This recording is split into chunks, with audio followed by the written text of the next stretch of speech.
পাপড়টা একটু সেকে দাও। পাপড়টা পুরায় শেষ করে দিলে কি বলবো আর, মানে বলার কিছুই নাই। রুটি দেবে সেটাও পুরা, পাপড় দেবে সেটাও পুরা, ভাত দেবে পুরা পুরা।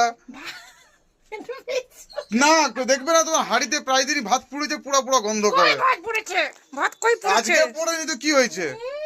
ডাল দেবে সেটাও কেমন একটা, পটলগুলো থেকে ভাজবে দেখবে না বাবারে পুরা পুরা। এই দেখো নিজের জন্য সয়াবিন করেছে, আছে পুরা, দেখো তোমার চোখের সামনে দেখাই দিচ্ছি। এই দেখো আমি আঙ্গুল দিয়ে দেখাচ্ছি, দেখো না পুরা আছে কিনা। একটা নয়, এই দেখো দেখো পুরা আছে কিনা সয়াবিনটার মধ্যে।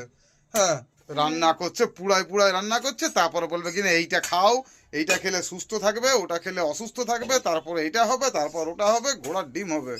দিয়ে দিলাম ঝিঙ্গার তরকারি, শসা। আচ্ছা এখানে গেছে ঝিঙার তরকারি, এখানে গেছে শশা, 3 দিনের দশা, এখানে পাপড় পুরা, খেয়ে পরে হজম হবে। এখানে আছে পটল আলুর তরকারি, এবার জানি না কি আছে তরকারি। পটলটা এখন না, রাতে খাবে। ও পটলটা রাতের জন্য। আর রাত ডাল মাল করনি? হ্যাঁ এই তো ডাল করেছে। তোমাকে বেশি করে না খাওয়াই তুমি বদনাম করবে কি করে?